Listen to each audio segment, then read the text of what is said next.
All right, check this out, guys. Look at that. Look at those sweet puddle lights with the Tesla logo on there.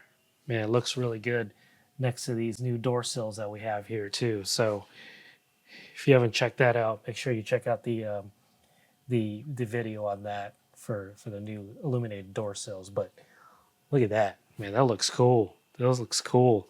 So this is what it is, just a little puddle light that goes, below the door, and it projects down onto the ground just like that. So let's get this installed. Okay, so it's a pretty easy installation. All you do is get a little flathead screwdriver, and you'll see a little gap here at the existing puddle light.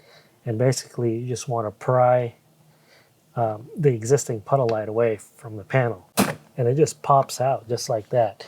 And once you get one side out, then the other side kind of just comes out too. And then to remove the wire from the existing puddle light, there's a little tab here that you want to depress down. And I'll use the flathead to press a little tab here. Then you can just disengage it from the existing puddle light. Now with the new puddle light, it basically just plugs right in with the existing harness. So see, it just plugs, right in there. Just like that, it snaps into place. And then when you install this back inside the door panel, you want to make sure that the logo is facing the right direction that you want.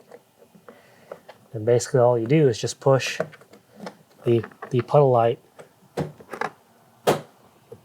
back in, just like that.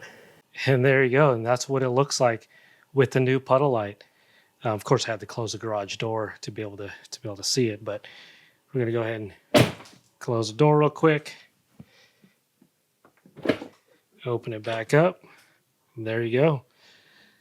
It's a really nice light that projects down on the ground with the Tesla logo, and again with my illuminated door sills.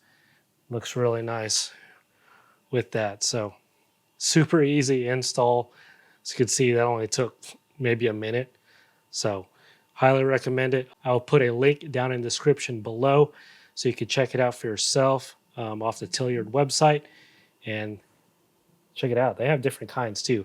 I just chose to do the simple Tesla logo, as you can see there. But they have other kinds that you can choose from too, and it's fairly inexpensive. All right, guys, we'll catch you guys in the next one. See ya.